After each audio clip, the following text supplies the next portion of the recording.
जी good morning students, सत श्री अकाल ਸਾਰਿਆਂ ਨੂੰ। ਕਿਵੇਂ ਹੋ ਸਾਰੇ? ਆਈ ਹੋਪ ਸਾਰੇ ਠੀਕ ਠਾਕ ਹੋਵੋਗੇ। ਸਟੂਡੈਂਟਸ, ਜਿਵੇਂ ਕਿ ਤੁਸੀਂ ਜਾਣਦੇ ਹੋ 1 ਅਕਤੂਬਰ ਨੂੰ ਫਾਇਰਮੈਨ ਦਾ ਪੇਪਰ ਹੈ, ਜਿਹਦੇ ਵਿੱਚ ਮੈਂਸੂਰੇਸ਼ਨ ਇੱਕ ਬਹੁਤ ਹੀ ਇੰਪੋਰਟੈਂਟ ਪਾਰਟ ਹੈ ਮੈਥਸ ਦਾ।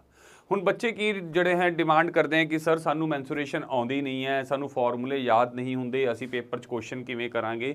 ਤਾਂ ਅੱਜ ਉਹਨਾਂ ਬੱਚਿਆਂ ਲਈ ਅਸੀਂ ਇੱਕ ਟ੍ਰਿਕ ਲੈ ਕੇ ਆਏ ਹਾਂ, ਜਿਹਦੀ ਮਦਦ ਨਾਲ ਤੁਸੀਂ ਮੈਂਸੂਰੇਸ਼ਨ ਦੇ ਕਾਫੀ ਸਵਾਲ ਹੱਲ ਕਰ ਸਕਦੇ ਹੋ। ਮੈਂ ਇਹ ਨਹੀਂ ਕਹਿੰਦਾ ਸਾਰੇ ਸਵਾਲ ਹੱਲ ਕਰ ਸਕਦੇ ਹੋ, ਪਰ ਕਾਫੀ ਸਵਾਲ ਹੱਲ ਕਰ ਸਕਦੇ ਹੋ, ਉਹ ਵੀ ਬਿਨਾਂ ਫਾਰਮੂਲਿਆਂ ਦੇ।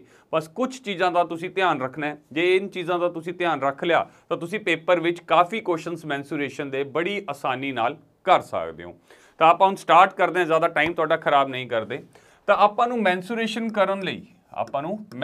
ਕਰਨ ਲਈ ਕੁਝ ਗੱਲਾਂ ਦਾ ਧਿਆਨ ਰੱਖਣਾ ਪੈਂਦਾ। ਜੇ ਮਾੜੀ ਚੀਜ਼ਾਂ ਆਪਾਂ ਧਿਆਨ ਰੱਖ ਲਈਏ ਤਾਂ ਬੜੀ ਆਸਾਨੀ ਨਾਲ ਆਪਾਂ ਸਵਾਲ ਕਰ ਸਕਦੇ ਹਾਂ। ਇਹਦੇ ਲਈ ਤੁਹਾਨੂੰ ਟ੍ਰਿਪਲੇਟਸ ਕੁਝ ਵੈਲਿਊਜ਼ ਹੁੰਦੀਆਂ, ਟ੍ਰਿਪਲੇਟਸ ਵੈਲਿਊਜ਼ ਹੁੰਦੀਆਂ, ਇਹਨਾਂ ਨੂੰ ਯਾਦ ਕਰਨਾ ਪੈਣਾ। ਸਿਰਫ ਅਗਰ ਇਹ ਟ੍ਰਿਪਲੇਟਸ ਵੈਲਿਊ ਤੁਸੀਂ ਯਾਦ ਕਰ ਲੀਆਂ ਜਾਂ ਟ੍ਰਿਪਲੇਟਸ ਵੈਲਿਊ ਤੁਹਾਨੂੰ ਪਤਾ ਲੱਗ ਗਈਆਂ ਤਾਂ ਤੁਸੀਂ ਪੇਪਰ ਦੇ ਵਿੱਚ ਬੜੀ ਆਸਾਨੀ ਨਾਲ ਆਪਣਾ ਸਵਾਲ ਹੱਲ ਕਰ ਸਕਦੇ ਹੋ। ਹੁਣ ਇਹ ਟ੍ਰਿਪਲੇਟ ਵੈਲਿਊਜ਼ ਕਿਹੜੀ ਹੁੰਦੀ ਹੈ, ਮੈਂ ਤੁਹਾਨੂੰ ਲਿਖ ਦੇਣਾ, ਫਟਾਫਟ ਲਿਖ ਦੇਣਾ। ਇੱਕ ਤਾਂ ਹੁੰਦੀ ਹੈ ਜੀ 3 4 5। ਸਭ ਤੋਂ ਪਹਿਲੀ ਜਿਹੜੀ ਟ੍ਰਿਪਲੇਟ ਵੈਲਿਊ ਹੈ ਉਹ ਕੀ ਹੈ ਜੀ 3 4 5। ਕਹਿਣ ਦਾ ਕੀ ਭਾਵ ਹੈ, ਮੰਨ ਲਓ ਜੇਕਰ ਆਪਣੇ ਕੋਲ ਇੱਕ ਰਾਈਟ ਐਂਗਲ ਟ੍ਰਾਇੰਗਲ ਹੈ, ਇੱਕ ਰਾਈਟ ਐਂਗਲ ਟ੍ਰਾਇੰਗਲ ਜਿਹਦੇ ਵਿੱਚ ਇੱਕ ਐਂਗਲ ਜਿਹੜਾ ਕਿੰਨੇ ਡਿਗਰੀ ਦਾ ਹੁੰਦਾ ਹੈ, 90 ਡਿਗਰੀ ਦਾ ਹੁੰਦਾ ਹੈ, ਸਭ ਨੂੰ ਪਤਾ ਹੈ। ਠੀਕ ਹੈ ਜੀ। ਇਹਨੂੰ ਆਪਾਂ ਕੀ ਬੋਲਦੇ ਹਾਂ ਜੀ, ਇਹਨੂੰ ਤੁਸੀਂ ਹਾਈਟ ਬੋਲਦੇ ਹੋ ਜਾਂ ਪਰਪੈਂਡੀਕੂਲਰ ਬੋਲ ਸਕਦੇ ਹੋ। ਠੀਕ ਹੈ ਜੀ। ਇਹਨੂੰ ਆਪਾਂ ਬੇਸ ਬੋਲ ਸਕਦੇ ਹਾਂ। ਤੇ ਇਹ ਕੀ ਹੁੰਦਾ ਜੀ ਆਪਣਾ ਹਾਈਪੋਟੈਨਿਊਜ਼। ਇਹ ਕੀ ਹੁੰਦਾ ਜੀ ਹਾਈਪੋਟੈਨਿਊਜ਼ ਹੁੰਦਾ ਜੀ। ਠੀਕ ਹੈ ਜੀ। ਹੁਣ ਜੇਕਰ ਆਪਾਂ ਗੱਲ ਕਰੀਏ, ਆਪਾਂ ਨੂੰ ਸਾਰਿਆਂ ਨੇ ਬਚਪਨ 'ਚ ਹੀ ਇੱਕ ਪਾਈਥਾਗੋਰਸ ਥਿਓਰਮ ਪੜ੍ਹੀ ਹੋਊਗੀ, ਜਿਹਦੇ ਵਿੱਚ ਆਪਾਂ ਨੂੰ ਪਤਾ ਹੈ ਹਾਈਪੋਟੈਨਿਊਜ਼ ਦਾ ਸਕੁਆਇਰ, ਯਾਨੀ ਹਾਈਪੋਟੈਨਿਊਜ਼ ਦਾ ਜਿਹੜਾ ਸਕੁਆਇਰ ਹੁੰਦਾ ਹੈ ਉਹ ਕਿਹਦੇ ਬਰਾਬਰ ਹੁੰਦਾ ਹੈ, ਪਰਪੈਂਡੀਕੂਲਰ ਦਾ ਸਕੁਆਇਰ ਤੇ ਪਲੱਸ ਬੇਸ ਦਾ ਸਕੁਆਇਰ। ਆਹੀ ਹੁੰਦਾ। ਕਹਿਣ ਦਾ ਭਾਵ ਕੀ ਹੈ, ਜੇਕਰ ਆਪਣੇ ਕੋਲ ਪਰਪੈਂਡੀਕੂਲਰ 3 ਹੈ, ਬੇਸ 4 ਹੈ, ਤਾਂ ਹਾਈਪੋਟੈਨਸ 5 ਆਊਗਾ ਹੀ ਆਊਗਾ, ਚਾਹੇ ਤੁਸੀਂ ਇਸ ਫਾਰਮੂਲੇ ਨਾਲ ਕਰਕੇ ਦੇਖ ਲਓ। ਇਹ ਇੱਕ ਟ੍ਰਿਪਲੇਟ ਵੈਲਿਊ ਹੈ, ਜਿਹਦੇ ਵਿੱਚ ਜਿਹੜੀ ਸਭ ਤੋਂ ਵੱਡੀ ਵੈਲਿਊ ਹੋਏਗੀ ਉਹ ਹਮੇਸ਼ਾ ਹਾਈਪੋਟੈਨਸ ਦੀ ਵੈਲਿਊ ਹੋਏਗੀ। ਠੀਕ ਹੈ ਜੀ। ਹੁਣ ਇਹਦੇ ਵਿੱਚ ਚਾਹੇ ਇਹਨੂੰ ਬੇਸ ਮੰਨ ਲਓ, ਚਾਹੇ ਇਹਨੂੰ ਬੇਸ ਮੰਨ ਲਓ, ਇਹਨੂੰ ਪਰਪੈਂਡੀਕੂਲਰ ਮੰਨ ਲਓ, ਚਾਹੇ ਇਹਨੂੰ ਪਰਪੈਂਡੀਕੂਲਰ ਮੰਨ ਲਓ, ਪਰ ਇੱਕ ਗੱਲ ਕਨਫਰਮ ਹੈ ਕਿ ਜਿਹੜੀ ਸਭ ਤੋਂ ਵੱਡੀ ਵੈਲਿਊ ਹੋਏਗੀ ਉਹ ਹਮੇਸ਼ਾ ਹਾਈਪੋਟੈਨਸ ਹੋਏਗੀ। ਤਾਂ ਸਭ ਤੋਂ ਪਹਿਲਾ ਜਿਹੜਾ ਟ੍ਰਿਪਲੇਟ ਹੈ ਉਹ ਕੀ ਹੈ ਜੀ ਆਪਣੇ ਕੋਲ 3 4 5। ਦੂਸਰਾ ਟ੍ਰਿਪਲੇਟ ਆਪਣੇ ਕੋਲ ਹੁੰਦਾ ਹੈ ਜੀ 5 12 13। ਦੂਜਾ ਕਿਹੜਾ ਹੁੰਦਾ ਹੈ ਜੀ 5 12 13। ਸਿਮਿਲਰਲੀ ਉਹੀ ਗੱਲ, ਸਭ ਤੋਂ ਵੱਡੀ ਜਿਹੜੀ ਸਾਈਡ ਹੋਏਗੀ ਉਹ ਕੀ ਹੋਏਗੀ, ਹਾਈਪੋਟੈਨਿਊਸ ਹੋਏਗੀ। ਯਾਨੀ ਅਗਰ ਇਹ ਆਪਣੇ ਕੋਲ 13 ਹੈ ਤਾਂ ਇਹ ਆਪਣੇ ਕੋਲ 5 ਵੀ ਹੋ ਸਕਦਾ ਹੈ, 12 ਵੀ ਹੋ ਸਕਦਾ ਹੈ। ਠੀਕ ਹੈ। ਸਿਮਿਲਰਲੀ ਇਹ ਵੀ ਆਪਣੇ ਕੋਲ 5 ਹੋ ਸਕਦਾ ਹੈ ਜਾਂ 12 ਹੋ ਸਕਦਾ ਹੈ, ਰਾਈਟ। ਪਰ 13 ਇਹੀ ਰਹੂਗਾ, ਇਹ ਆਪਣੇ ਕੋਲ ਕਨਫਰਮ ਹੈ। ਤੀਸਰਾ ਟ੍ਰਿਪਲੇਟ ਆਪਣੇ ਕੋਲ ਹੁੰਦਾ ਹੈ ਜੀ 10 24 26। ਤੀਜਾ ਕਿਹੜਾ ਹੁੰਦਾ ਹੈ ਜੀ 10 24 26। ਠੀਕ ਹੈ ਜੀ। 10 24 26। ਇਸ ਤੋਂ ਬਾਅਦ ਹੁੰਦਾ ਹੈ ਜੀ 8 15 17। 8 15 17। 8 15 17। ਹੋਰ ਕਿਹੜੀ ਟ੍ਰਿਪਲੇਟ ਵੈਲਿਊ ਹੈ? ਇਹ 5-6 ਟ੍ਰਿਪਲੇਟ ਵੈਲਿਊਜ਼ ਨੇ, ਜ਼ਿਆਦਾ ਨਹੀਂ ਹੈ। 8 15 17 ਤੋਂ ਬਾਅਦ ਹੁੰਦਾ ਹੈ 9 40 41। ਕਿਹੜਾ ਹੁੰਦਾ ਹੈ ਜੀ 9 40 41। ਫਿਰ ਹੁੰਦਾ 11 60 61। 11 60 61। ਠੀਕ ਹੈ ਜੀ। ਤੇ ਲਾਸਟ ਤੇ ਆਪਣੇ ਕੋਲ ਹੁੰਦਾ 7 24 25। 7 24 25। ਇਹ ਕੁਝ ਟ੍ਰਿਪਲੇਟ ਵੈਲਿਊਜ਼ ਹੈ। ਜੇ ਇਹ ਟ੍ਰਿਪਲੇਟਸ ਵੈਲਿਊ ਆਪਾਂ ਨੂੰ ਯਾਦ ਹੋ ਗਈਆਂ ਤਾਂ ਮੈਂਸੂਰੇਸ਼ਨ ਦੇ ਸਵਾਲ ਆਪਾਂ ਚੁਟਕੀਆਂ ਦੇ ਵਿੱਚ ਹੱਲ ਕਰ ਸਕਦੇ ਹਾਂ, ਉਹ ਵੀ ਬਿਨਾਂ ਫਾਰਮੂਲਿਆਂ ਦੇ। ਦੇਖੀਏ ਜੀ ਕਿਵੇਂ, ਆਓ ਆਪਾਂ ਕਰਕੇ ਦੇਖਦੇ ਹਾਂ ਕਿਵੇਂ ਇਸ ਟ੍ਰਿਪਲੇਟ ਦਾ ਯੂਜ਼ ਕਰਨਾ ਹੈ। ਪਹਿਲਾ ਸਵਾਲ ਕੀ ਹੈ, The sides of a right angle triangle is 5 12 13. The area of this triangle is।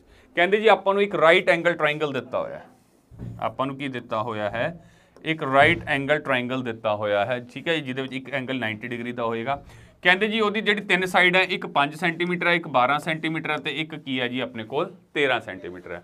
ਹੁਣ ਆਪਾਂ ਨੂੰ ਹੁਣੇ ਤੁਹਾਨੂੰ ਦੱਸਿਆ ਕਿ ਜਿਹੜੀ ਸਭ ਤੋਂ ਵੱਡੀ ਸਾਈਡ ਹੋਏਗੀ, ਜਿਹੜੀ ਸਭ ਤੋਂ ਵੱਡੀ ਸਾਈਡ ਹੋਏਗੀ ਉਹ ਹਮੇਸ਼ਾ ਕੀ ਹੋਏਗੀ, ਹਾਈਪੋਟੈਨਿਊਸ ਹੋਏਗੀ। ਯਾਨੀ 13 ਕੀ ਹੋਏਗਾ, ਹਾਈਪੋਟੈਨਿਊਸ ਹੀ ਹੋਏਗਾ। ਹੁਣ ਇਹ 5 12 13 ਕਿਸ ਐਂਗਲ 'ਚ ਦਿੱਤੀ ਹੋਈ ਆ? ਦੇਖੋ ਟ੍ਰਿਪਲੇਟ ਹੀ ਹੁੰਦਾ ਆਪਣੇ ਕੋਲ 5 12 13। ਯਾਨੀ ਉਹਦਾ ਜਿਹੜਾ ਪਰਪੈਂਡੀਕੂਲਰ ਹੈ ਉਹ 5 ਹੋਏਗਾ, ਬੇਸ ਉਹਦਾ 12 ਹੋਏਗਾ। ਚਾਹੇ ਬੇਸ ਨੂੰ ਤੁਸੀਂ 5 ਮੰਨ ਲਓ, ਪਰਪੈਂਡੀਕੂਲਰ ਨੂੰ 5 ਮੰਨ ਲਓ, ਜਿਵੇਂ ਮਰਜ਼ੀ ਮੰਨ ਲਓ, ਪਰ ਇੰਨਾ ਪਤਾ ਹੈ ਕਿ ਜਿਹੜੀ ਸਭ ਤੋਂ ਵੱਡੀ ਸਾਈਡ ਹੋਊਗੀ ਉਹ 13 ਹੀ ਹੋਏਗੀ। ਚਾਹੇ ਇਹਨੂੰ 5 ਮੰਨ ਲਓ, ਇਹਨੂੰ 12 ਮੰਨ ਲਓ, ਚਾਹੇ ਤੁਸੀਂ ਇਹਨੂੰ 5 ਮੰਨ ਕੇ ਇਹਨੂੰ ਵੀ 12 ਮੰਨ ਸਕਦੇ ਹੋ। ਤਾਂ area of right angle triangle ਕੀ ਹੁੰਦਾ ਹੈ ਜੀ, ਆਪਾਂ ਸਭ ਨੂੰ ਪਤਾ ਹੈ ਹਾਫ ਬੇਸ ਇਨਟੂ ਹਾਈਟ। ਠੀਕ ਹੈ ਜੀ। ਹਾਫ ਬੇਸ ਆਪਣੇ ਕੋਲ ਕਿੰਨਾ ਹੈ ਜੀ 12 ਹੈ, ਹਾਈਟ ਕਿੰਨੀ ਹੈ ओहो क्या हो गया इसको, हाँ हाइट कितनी है 5। ਹੁਣ ਜਿਹਨੂੰ ਆਪਾਂ ਸੋਲਵ ਕਰ ਲਈਏ 2 ਛਿਕਾ 12 6 5 30 ਇਹਦਾ ਆਨਸਰ ਕੀ ਆ ਗਿਆ 30 ਆ ਗਿਆ। ਇਹ ਤਾਂ ਬਹੁਤ ਹੀ ਆਸਾਨ ਜਿਹਾ ਕੁਐਸਚਨ ਸੀ, ਸਾਰਿਆਂ ਨੂੰ ਆਂਦਾ ਵੀ ਹੋਏਗਾ ਹੈ ਨਾ। ਹੁਣ ਆਪਾਂ ਨੈਕਸਟ ਕੁਐਸਚਨ ਵੱਲ ਚੱਲਦੇ ਹਾਂ, ਉਹ ਦੇਖਦੇ ਹਾਂ। ਕਹਿੰਦੇ ਜੀ ਏਰੀਆ ਆਫ, ਇਹ ਏਰੀਆ ਹੈ, area of right angle triangle is 30 square centimetre square. यानी अपन हूँ एरिया गिवन है, ठीक है जी। Area of right angle triangle given है, एरिया ऑफ राइट ट्रायंगल अपन कितना दिता होया है 30 सेंटीमीटर स्क्वायर दिता होया है। And the length of it's hypotenuse, तो अपन ओदा हाइपोटेन्यूस मान लो ए अपने को एक राइट एंगल ट्रायंगल है, ठीक है जी, जिहदे विच एक एंगल 90 डिग्री दा होएगा। इहदे विच अपन नूं हाइपोटेन्यूस दिता होया 13, हाइपोटेन्यूस दिता होया 13 ते एरिया दिता होया 30 सेंटीमीटर स्क्वायर। ਆਪਾਂ ਨੂੰ ਉਹਦੀ ਲੈਂਥ ਕੱਢਣੀ ਹੈ ਸਮੋਲੈਸਟ ਸਾਈਡ, ਸਭ ਤੋਂ ਛੋਟੀ ਸਾਈਡ ਦੀ ਲੈਂਥ ਕੱਢਣੀ ਹੈ। ਜਾਂ ਤਾਂ ਤੁਸੀਂ ਪਹਿਲੇ ਦੋਨੋਂ ਸਾਈਡਸ ਫਾਈਂਡ ਕਰੋ ਫਾਰਮੂਲਾ ਲਗਾ ਕੇ। ਹੁਣ ਇੱਥੇ ਕਈ ਬੱਚਿਆਂ ਨੂੰ ਫਾਰਮੂਲਾ ਆਂਦਾ ਹੀ ਨਹੀਂ ਹੋਊਗਾ, ਮੰਨ ਲਓ ਮੈਨੂੰ ਵੀ ਨਹੀਂ ਆਂਦਾ ਫਾਰਮੂਲਾ, ਮੈਨੂੰ ਵੀ ਫਾਰਮੂਲਾ ਨਹੀਂ ਆਂਦਾ, ਮੈਨੂੰ ਨਹੀਂ ਪਤਾ ਕਿਵੇਂ ਇਹਦੀ ਸਾਈਡਸ ਕੱਢਾਂਗੇ। ਪਰ ਮੈਨੂੰ ਯਾਦ ਹੈ ਇੱਕ ਟ੍ਰਿਪਲੇਟ ਹੁੰਦਾ ਹੈ ਜੀ 5 12 13, ਇੱਕ ਟ੍ਰਿਪਲੇਟ ਹੁੰਦਾ ਹੈ 5 12 13। यानी हाइपोटेन्यूस सब तो वड्डी, देखो 13 की होएगा सब तो वड्डी साइड, अपन ऑलरेडी गिवन है कि हाइपोटेन्यूस कितना है 13 है, सब तो वड्डी साइड की है अपने को 13 ही गिवन है। ये 13 कदों आई होगी, जदों एक साइड 5 रही होगी एक साइड 12 रही होगी, तां ही हाइपोटेन्यूस 13 बनया होगा, अदरवाइज ये 13 बन ही नहीं सकता। पाइथागोरस पता है ना थानू, आ दोनों का स्क्वायर 5 का स्क्वायर 25, 12 का स्क्वायर 144, ठीक है जी, 113 का स्क्वायर 169, यानी कि ये बिल्कुल सही वैल्यूज आप फाइंड कीतियां हैं बिना फॉर्मूला लगाए। हाइपोटेन्यूस अपन 13 गिवन है, तो इसका मतलब की है यदि बाकी दोनों साइड एक 5 होगी एक 12 होगी, चाहे इनू 5 मान लो चाहे इनू 12 मान लो, कोई फर्क नहीं पैंदा। पर वैल्यूज की होणगियां आ दोनों साइड की जी वैल्यू होगी वो 5 ते 12 ही होएगी, क्योंकि ये एक ट्रिपलेट भी है। तो ये अपन पूछा की है लेंथ ऑफ स्मॉलेस्ट साइड, सब तो छोटी जड़ा लेंथ है, सब तो छोटी साइड की लेंथ की होएगी, तो तिना तो सब तो छोटी साइड की है जी 5 सेंटीमीटर। तो देखो बिना फॉर्मूला लगाए मैं 1 सेकंड दे विच आंसर कढ लिया, पर मैनू ट्रिपलेट वैल्यूज याद होनियां चाहिए। जेकर तुहानू ट्रिपलेट वैल्यू याद है तो बिना कोई फॉर्मूला लगाए तुसीं भी आप सकिंटां दे विच तुसीं पेंसुरेशन का सवाल हल कर सकते हो, ठीक है जी। हुण जेकर तुहानू मैं कहना फॉर्मूला लगाओ तो पहले तुसीं फॉर्मूला के दोनों साइड्स लभदे, आणियां फिर भी यही सीगियां, आनिया फिर भी यही सीगियां, तो कितना टाइम खराब हो जाता। हुण कई कहते सर इत्थे एरिया तो आपां नूं 30 सेंटीमीटर दिता होया है कि इहदा कोई यूज़ नहीं, आपां इहनूं चैक कर लैंदे आ। आपां नूं पता है जी फॉर्मूला की हुंदा है area of right angle triangle half base into height. जे आपां हाफ बेस इंटू हाइट आपां हुणे ही कड्ढिया जी, दोनों साइड्स की हैं 5 ते 12, तो आपां कर लीए 12 गुणा 5 किन्ने ते गया 6, 6 5 30, 30 तो आपां नूं एरिया दिता होया, यानी आपां वैल्यूज जिहड़ी हैं बिल्कुल सही चुनी है, बिल्कुल सही वैल्यूज आपां कड्ढी हैं। आई गल समझ? चलिए अगे अगला फॉर्मूला देखते हैं। हुण इत्थे की दिता है जी, कहते जी perimeter of a right angle triangle is 60 centimetre and its diagonal is 26 centimetre, find the area of triangle. हुण इत्थे कहते जी पेरीमीटर की हुंदा है जी, देखो मैं इत्थे गल करा एक राइट एंगल ट्रायंगल है, मैं दी साइड चलो आपां हुणे ही कीतियां सी, एक साइड हुंदी है 5 12 13, आपां मान ली इहदी एक साइड्स 5 12 13 है, तो यदा पेरीमीटर की होगा तीनों साइड्स का जोड़, इन्हें तीनों साइड का जोड़ की होंदा है पेरीमीटर होंदा है।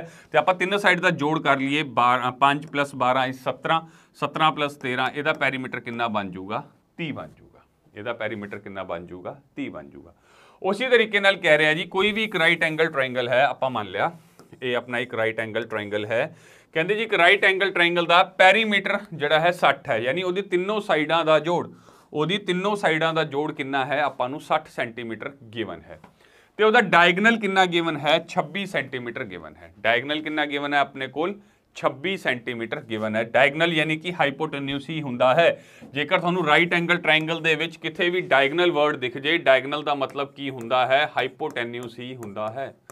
डायगनल का मतलब की हुंदा है जी हाइपोटेन्यूस ही हुंदा है।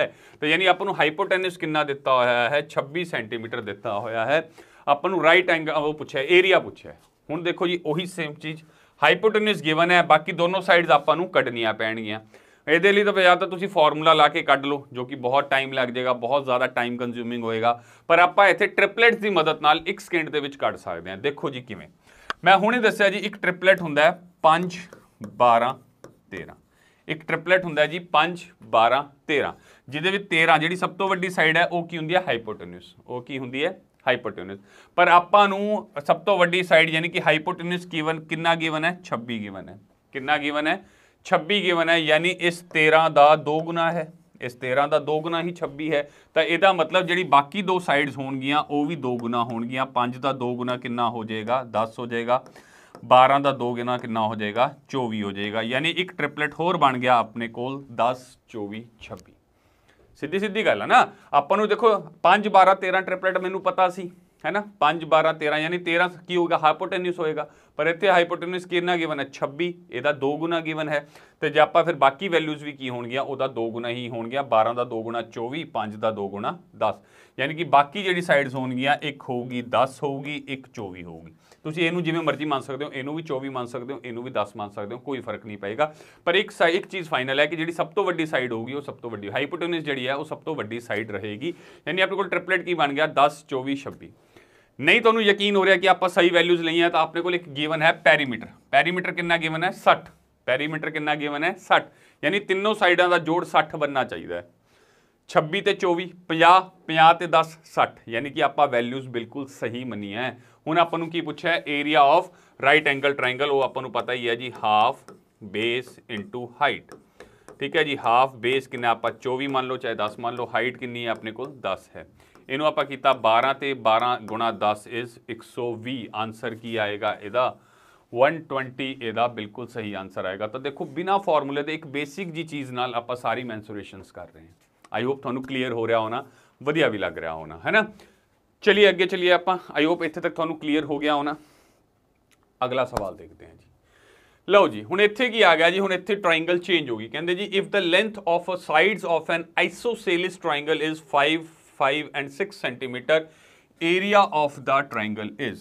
ਹੁਣ ਇੱਕ ਜਿੱਥੇ ਮੈਂ ਇੱਥੇ ਗੱਲ ਕਰਾਂ ਆਈਸੋਸੇਲਿਸ ਟ੍ਰਾਇੰਗਲ ਦੀ, ਲੋਕਾਂ ਨੂੰ ਆਈਸੋਸੇਲਿਸ ਟ੍ਰਾਇੰਗਲ ਦਾ ਏਰੀਆ ਦਾ ਫਾਰਮੂਲਾ ਯਾਦ ਹੀ ਨਹੀਂ ਹੁੰਦਾ। ਬਹੁਤ ਹੀ ਵੱਡਾ ਸਾਰਾ ਫਾਰਮੂਲਾ, ਜਿਹਨੂੰ ਤੁਸੀਂ ਹੀਰੋਜ਼ ਫਾਰਮੂਲਾ ਕਹਿੰਦੇ ਹੋ, S minus A plus S minus B, ਤੁਸੀਂ ਯਾਦ ਹੋਣਾ ਤੁਹਾਨੂੰ ਉਹ ਫਾਰਮੂਲਾ। ਹੀਰੋਜ਼ ਫਾਰਮੂਲਾ ਲਾ ਕੇ ਆਪਾਂ ਇਹਨੂੰ ਕੱਢਦੇ ਹਾਂ। ਪਰ ਆਪਾਂ ਬਿਨਾਂ ਹੀਰੋਜ਼ ਫਾਰਮੂਲਾ ਲਗਾਏ ਇਹਦਾ ਆਨਸਰ ਵੀ ਕੱਢ ਸਕਦੇ ਹਾਂ, ਪਰ ਉਹਦੇ ਲਈ ਆਪਾਂ ਨੂੰ ਇੱਕ ਦੋ ਚੀਜ਼ਾਂ ਪਤਾ ਹੋਣੀ ਚਾਹੀਦੀਆਂ। ਆਓ ਜੀ ਆਪਾਂ ਇੱਥੇ ਦੇਖਦੇ ਹਾਂ। ਆਪਾਂ ਗੱਲ ਕਰ ਰਹੇ ਹਾਂ ਆਈਸੋਸੇਲਿਸ ਟ੍ਰਾਇੰਗਲ ਦੀ। ਕਿਹਦੀ ਗੱਲ ਕਰ ਰਹੇ ਹਾਂ ਆਈਸੋਸੇਲਿਸ ਟ੍ਰਾਇੰਗਲ ਦੀ। ਜੇਕਰ ਮੈਂ ਗੱਲ ਕਰਾਂ ਕੀ ਹੁੰਦਾ ਆਈਸੋਸੇਲਿਸ ਟ੍ਰਾਇੰਗਲ, ਉਹ ਟ੍ਰਾਇੰਗਲ ਜਿਹਦੀ ਦੋ ਸਾਈਡਸ ਬਰਾਬਰ ਹੋਣ। ਆਈਸੋਸੇਲਿਸ ਟ੍ਰਾਇੰਗਲ ਕੀ ਹੁੰਦਾ ਹੈ, ਮੰਨ ਲਓ ਆ ਇੱਕ ਟ੍ਰਾਇੰਗਲ ਹੈ, ਆਪਣੇ ਕੋਲ ਇੱਕ ਟ੍ਰਾਇੰਗਲ ਹੈ ਜਿਹਦੇ ਵੀ ਦੋ ਸਾਈਡਸ ਬਰਾਬਰ ਹੋਣਗੀਆਂ। ਮੰਨ ਲਓ ए बी सी है, आ दोनों मान लो बराबर हैं, आ दोनों की है बराबर है। कोई जरूरी नहीं आई दो साइड बननी है, कोई भी दो साइड जी है बराबर होणगियां। आइसोसेलिस ट्रायंगल की हुंदा जिहदे विच दो साइड्स बराबर होण, चाहे ये दोनों मान लो चाहे आ दोनों मान लो, गल इक्को ही है। पर आइसोसेलिस ट्रायंगल की एक प्रॉपर्टी हुंदी है, जिवें ही दो बराबर वाली साइड्स तो ओपोजिट साइड्स ते परपेंडिकुलर पाया जाता है, परपेंडिकुलर कह लो हाइट कह लो, गल इक्को ही है। ਜਦੋਂ ਵੀ ਆਈਸੋਸੇਲਿਸ ਟ੍ਰਾਇੰਗਲ ਦੇ ਵਿੱਚ ਦੋ ਬਰਾਬਰ ਸਾਈਡਸ ਤੋਂ, ਆਪਾਂ ਮੰਨ ਲਿਆ ਦੋਨੋਂ ਇਕੁਅਲ ਸਾਈਡਸ हैं, इन दोनों ਸਾਈਡਸ ਤੋਂ ਆਪੋਜ਼ਿਟ ਸਾਈਡ ਤੇ ਜਦੋਂ ਵੀ ਇੱਕ ਪਰਪੈਂਡੀਕੂਲਰ ਪਾਇਆ ਜਾਂਦਾ ਹੈ, ਜਿਹਨੂੰ ਆਪਾਂ ਹਾਈਟ ਕਹਿ ਦਿੰਦੇ ਹਾਂ, ਜਦੋਂ ਵੀ ਇੱਕ ਪਰਪੈਂਡੀਕੂਲਰ ਪਾਇਆ ਜਾਂਦਾ ਹੈ, ਉਹ ਤੀਸਰੀ ਸਾਈਡ ਨੂੰ ਦੋ ਬਰਾਬਰ ਹਿੱਸਿਆਂ ਦੇ ਵਿੱਚ ਵੰਡ ਦਿੰਦਾ ਹੈ। ਜਿਵੇਂ ਕਿ ਮੈਂ ਗੱਲ ਕਰਾਂ, ਮੰਨ ਲਓ ਆ ਸਾਈਡ 10 ਸੀ, ਆ ਸਾਈਡ 10 ਸੀ, ਆ ਦੋਨੋਂ ਬਰਾਬਰ ਸਾਈਡ ਸੀ, ਤੇ ਨਿਚਲੀ ਜਿਹੜੀ ਸਾਈਡ ਸੀ ਉਹ ਮੰਨ ਲਓ ਆਪਾਂ ਮੰਨ ਲਈ 12 ਸੀ। ਕਿੰਨੀ ਸੀ 12 ਸੀ।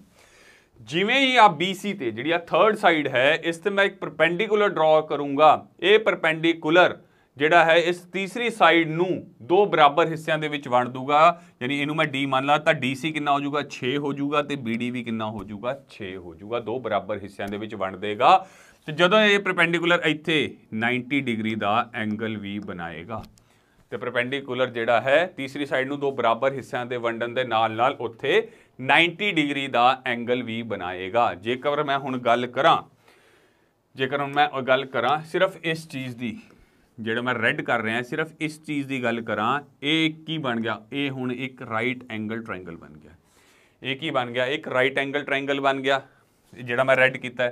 ਜੇ ਮੈਂ ਦੂਸਰਾ ਪਾਸੇ ਕਰਾਂ ਇਹਨੂੰ, ਚਲੋ ਮੈਂ ਗ੍ਰੀਨ ਕਰ ਦੇਣਾ, ਇੱਕ ਆ ਵੀ ਜਿਵੇਂ ਜਿਹੜਾ ਮੈਂ ਹੁਣ ਗ੍ਰੀਨ ਕਰ ਰਿਹਾ, ਇਹ ਵੀ ਕੀ ਬਣ ਗਿਆ, ਇੱਕ ਰਾਈਟ ਐਂਗਲ ਟ੍ਰਾਇੰਗਲ ਬਣ ਗਿਆ। ਯਾਨੀ ਆਈਸੋਸੇਲਿਸ ਟ੍ਰਾਇੰਗਲ ਦੇ ਵਿੱਚ ਜਿਵੇਂ ਹੀ ਮੈਂ ਪਰਪੈਂਡੀਕੂਲਰ ਪਾ ਦੇਣਾ, ਪਰਪੈਂਡੀਕੂਲਰ ਜਿਵੇਂ ਹੀ ਡਰਾ ਕਰਦਾ, ਉਹ ਪਰਪੈਂਡੀਕੂਲਰ ਉਸ ਆਈਸੋਸੇਲਿਸ ਟ੍ਰਾਇੰਗਲ ਨੂੰ ਦੋ ਰਾਈਟ ਐਂਗਲ ਟ੍ਰਾਇੰਗਲ ਦੇ ਵਿੱਚ, ਦੋ ਬਰਾਬਰ ਰਾਈਟ ਐਂਗਲ ਟ੍ਰਾਇੰਗਲ ਦੇ ਵਿੱਚ ਡਿਵਾਈਡ ਕਰ ਦਿੰਦਾ ਹੈ। ਗੱਲ ਸਮਝ ਆ ਰਹੀ ਹੈ? यानी कि ADC ਤੇ ADB दोनों की होणगे, दोनों बिल्कुल बराबर होणगे। गल समझ आ रही है मेरी? बिल्कुल। आओ जी हुण आपां इत्थे क्वेश्चन करके देखते हैं। आ जाओ जी, की कह रहा जी, if the length of a sides of isosceles triangle is 5, 5 and 6, sorry मान लो जी आ अपना एक आइसोसेलिस ट्रायंगल है, ठीक है, जिहदे विच मान लो आ 5 है, आ 5 है, दो बराबर साइड्स आपां मान लिया, आ दोनों कितनी गिवन है 5, 5 गिवन है, तो तीसरी जिहड़ी निचली है वो कितनी गिवन है आपां नूं 6 गिवन है, थर्ड साइड आपां नूं कितनी गिवन है 6 गिवन है। मैं हुणे ही दस्सिया जिवें ही बराबर साइड तो ओपोजिट साइड ते परपेंडिकुलर ड्रॉ किया जाता है तो परपेंडिकुलर जिहड़ा है इत्थे 90 डिग्री का एंगल बनाएगा, प्लस ये दोनों साइड्स नूं बराबर हिस्सों दे विच वंड देगा, जिवें कि मैं गल करां ए बी सी डी, ठीक है, तो मतलब सी डी हुण कितना हो जाएगा 3 हो जाएगा, सिमिलरली बी सी भी कितना हो जाएगा 3 हो जाएगा, क्योंकि जिहड़ा परपेंडिकुलर है तीसरी साइड नूं दो बराबर हिस्सों दे विच वंड देगा तो इत्थे 90 डिग्री का एंगल भी बनाएगा। हुण देखो जी मैं गल करां, हुण जे मैं गल करां ये एक राइट एंगल ट्रायंगल बन गया, मैं इनू रेड कर देना ताकि तुहानूं क्लैरिटी मिल जाए, ये एक राइट एंगल ट्रायंगल बन गया है, ठीक है। मैं हुणे ही दस्सिया कि जिवें ही आइसोसेलिस ट्रायंगल दे विच परपेंडिकुलर ड्रॉ किया जाता वो दो बराबर राइट एंगल ट्रायंगल दे विच टुट जाता है। एक राइट एंगल ट्रायंगल की बन गया ए सी डी, जे मैं ए सी डी का एरिया कड्डां, ए सी डी का आपां नूं पता की हुंदा हाफ बेस इंटू हाइट, आपां नूं देखो ये हुण हाइपोटेन्यूस बन गया, आ बेस बन गया, आ अपने कोल की है परपेंडिकुलर है, हाइपोटेन्यूस आपां नूं 5 गिवन है तो बेस आपां नूं 3 गिवन है, तो आपां नूं हुणे ही पता है एक ट्रिपलेट हुंदा है जी 3 4 5, आपां नूं 5 हाइपोटेन्यूस गिवन है, बेस आपां नूं पता है 3 है, तो हाइट कितनी होएगी 4 ही तो होएगी, हाइट कितनी होएगी 4 ही तो होएगी। तो जेकर मैं ए सी डी दा, जेकर मैं ए सी डी दा एरिया कड्डां की हुंदा है जी हाफ, बेस कितना गिवन है 3 ते हाइट कितनी गिवन है 4 गिवन है, तो इहनूं आपां कर लांगे तो कितना आ गया ए सी डी दा एरिया कितना आ गया 6 आ गया, ए सी डी दा एरिया कितना आ गया 6। जिवें जेकर मैं A C B angle A C B दा इहदा जो है ट्रायंगल ए सी बी दा एरिया कड्डां तो इहदा भी तो सेम आऊगा ना, हाफ 3 इंटू 4 कितना आ जाएगा 6, यानी इहदा भी एरिया 6 इहदा भी एरिया 6, 6 प्लस 6 कितना आएगा 12, 6 प्लस 6 कितना आएगा 12। हुण तुसीं कहोगे सर दोनों साइड का क्यों कड्ढिया, मैं हुणे ही दस्सिया जिवें ही आइसोसेलिस ट्रायंगल दे विच, जिवें ही आइसोसेलिस ट्रायंगल दे विच परपेंडिकुलर ड्रॉ किया जाता है तो वह आइसोसेलिस ट्रायंगल नूं परपेंडिकुलर जिहड़ा है वो आइसोसेलिस ट्रायंगल नूं दो बराबर राइट एंगल ट्रायंगल दे विच तोड़ दिंदा है। तो एक राइट एंगल ट्रायंगल आ हो गया, एक आ हो गया, इहदा एरिया 6 इहदा एरिया 6, दोनों नूं जोड़ता तो पूरे ट्रायंगल का एरिया आ गया। आई गल समझ में? जेकर तुसीं एड्डा वड्डा प्रोसैस नहीं करना तो तुसीं सीधा ही कर सकते हो, 3 चौके 12, आपां नूं पता ना इहदा आपां हाफ करांगे फिर इहदा हाफ करांगे, जोड़ना ही है तो सीधा ही कर लो, 3 चौके 12 सीधा आंसर आ जाएगा 12। तो देखो जी बिना फार्मूला लगाए आइसोसेलिस ट्रायंगल दे विच बिना फार्मूला लगाए एक बेसिक जे फार्मूले तो हाफ बेस इंटू हाइट तो आपां इहदा एरिया भी कढ लिया। आई होप समझ आ गया होना, ट्रिक्स वधिया लग रही होनी। चलो अगला क्वेश्चन देखिए, आ जाओ जी। कहते दी the altitude drawn to the base of a isosceles triangle is 8 centimetre and its perimeter is 64 centimetre, area of triangle is, ठीक है जी। एक आइसोसेलिस त्रिकोण के आधार वाल खिंची गई उचाई त्रिकोण का 8 सेंटीमीटर, पंजाबी च यार क्वेश्चन पूरा नहीं है, टाइप करना रह गया, इंग्लिश दे विच पूरा है, इंग्लिश दे विच क्वेश्चन पूरा है, पंजाबी दे विच क्वेश्चन पूरा नहीं है, कोई गल नहीं। आपां नूं की कह रहा जी, एक आइसोसेलिस ट्रायंगल है, एक आइसोसेलिस ट्रायंगल है जिहदे विच आपां नूं की पत कह रहे हैं जी, मान लो आपां मान ली आ दोनों साइड्स बराबर हैं, जिवें इस तो तीसरी साइड ते एक ऑल्टीट्यूड ड्रॉन किया जाता है, तीसरी साइड ते एक ऑल्टीट्यूड पाया जाता है, तो ऑल्टीट्यूड कितना गिवन है आपां नूं 8 गिवन है, आ कितना गिवन है ए 8 गिवन है, ठीक है। तो उहदा पेरीमीटर आपां नूं पता है जी, पेरीमीटर की हुंदा तीनों साइडां दा जोड़, पेरीमीटर कितना गिवन है आपां नूं, पेरीमीटर भी गिवन है 64, पेरीमीटर कितना गिवन है 64 सेंटीमीटर आपां नूं गिवन है, आपां एरिया ऑफ आइसोसेलिस ट्रायंगल कढना है। तो आपां नूं की गिवन है, सिर्फ ते सिर्फ हाइट गिवन है, सिर्फ ते सिर्फ की गिवन है हाइट गिवन है ना। तो हुण कहंदे जी की आपां मन के चलांगे, दसो जी। फिर आपां नूं पता है एक ट्रिपलेट हुंदा है 3 4 5, एक अपने कोल ट्रिपलेट हुंदा है जी 3 4 5, ठीक है जी। आपां नूं पता है 5 जिहड़ी है सब तो वड्डी वैल्यू होएगी, एक वैल्यू आपां नूं गिवन है 8, यानी इहदा 2 गुना है 8, ये आपां नूं गिवन है। तो सिमिलरली इहदा भी 2 गुना होएगा 6, इहदा भी 2 गुना होएगा 10, यानी ट्रिपलेट की बन गया 6 8 10। जेकर ये 8 है आ 10 होगा, आ कितना होगा 6 होगा ऑब्वियसली 6 8 10 6 8 10 एक ट्रिपलेट बन गया। जे ए 6 है आ वाली चीज इन्नी 6 है सॉरी जेकर इन्नी वैल्यू 6 है इनू मैं रेड कर देना जेकर इन्नी वैल्यू 6 है तो आ भी तो की होएगी 6 ही होएगी। जे ए 6 है तो आ भी 10 होएगा। ठीक है जी, तो अपने को बन गया 6 8 10। ठीक है, ਹੁਣ ਇਸ ਹਿਸਾਬ ਨਾਲ ਮੈਂ ਕੁਐਸਚਨ ਸੋਲਵ ਕਰ ਸਕਦਾ ਪਰ ਆਪਾਂ ਨੂੰ ਇੱਕ ਚੀਜ਼ ਗਿਵਨ ਹੈ ਇੱਥੇ ਪੈਰੀਮੀਟਰ। ਪੈਰੀਮੀਟਰ ਕੀ ਹੁੰਦਾ ਆ ਸਾਰਾ ਸਾਈਡਾਂ ਦਾ ਜੋੜ। ਆ ਪੂਰੀ ਸਾਈਡ ਕਿੰਨੀ ਹੋਗੀ 12 ਹੋਗੀ, ਆ 10 10 ਹੋਗੀ। ਪੈਰੀਮੀਟਰ ਕਿੰਨਾ ਗਿਵਨ ਹੈ 64। ਜੇ ਆਪਾਂ ਜੋੜਦੇ ਆ 10 + 10 20 ਤੇ 12 32, ਇਹ ਤਾਂ 32 ਬਣਿਆ। ਆਪਣੇ ਕੋਲ ਪੈਰੀਮੀਟਰ ਹੈ 64, ਆਪਣੇ ਕੋਲ ਪੈਰੀਮੀਟਰ ਕੀ ਹੈ 64। ਇਹਦਾ ਮਤਲਬ ਆਪਾਂ ਟ੍ਰਿਪਲੇਟ ਗਲਤ ਚੁਣ ਲਿਆ। ਇਹਦਾ ਮਤਲਬ ਆਪਾਂ ਟ੍ਰਿਪਲੇਟ ਜਿਹੜਾ ਹੈ ਉਹ गलत चुन लिया है। ये 3 4 5 नहीं हो सकता। तो हुण देखो फिर की हो सकता है, आ जाओ अगे चलते हैं, आगे चलते हैं जी। आ अपना एक आइसोसेलिस ट्रायंगल है। ठीक है जी, आ दोनों साइड्स आप मान ली बराबर हैं तो यदी साइड तो सामने वाली साइड तो एक परपेंडिकुलर ड्रॉ करता जो कि इत्थे की बनाएगा 90 डिग्री का एंगल बनाएगा। आ आपां नूं गिवन है 8 है, आ कितना गिवन है आपां नूं 8 है। तो एक ट्रिपलेट आपां होर पढ़िया होया है 8 15 17। एक ट्रिपलेट मैं होर पढ़िया हुआ है 8 15 17। ठीक है जी, देखो ट्रिपलेट का बहुत बड़ा रोल है इत्थे 8 15 17। ठीक है जी, ये पता जी 17 जी होगी सब तो वड्डी साइड होगी। जेकर मैं इस राइट एंगल ट्रायंगल की गल करा सिर्फ इस वाले की जिन्हों मैं रेड कर रहा सिर्फ ये गल करा ये चीज़ आपको 8 गिवन है तो ये की होगी 15 होगी। आ तो सब तो वड्डी साइड जी होएगी 17 ही होएगी। जेकर ए 17 है तो आ भी 17 होएगी, आ 15 है तो आ भी 15 होएगी। यानी आ वाली लाइन टोटल कितनी होगी 30। आ वाली टोटल कितनी होगी 30। हुण देखो जी 17 + 17 34 34 ते 30 64। यानी अपनी कंडीशन सैटिस्फाई है, आपां वैल्यूज बिल्कुल सही चुनी है। हुण अपने कोल सारा कुछ आ गया, हुण अपने कोल सारा कुछ आ गया, सारी साइड्स आ गई। तो एरिया ऑफ आइसोसेलिस ट्रायंगल कढ़ना सौखा ही है। पहले इस राइट एंगल ट्रायंगल का एरिया कढ़ लांगे। इस राइट एंगल ट्रायंगल का जेकर आप एरिया कढ़ांगे हाफ 8 × 15 कितना आ गया जी 4 4 × 15 60। जे ए 60 आया तो आ भी 60 आऊगा। 60 + 60 कितना हो गया 120।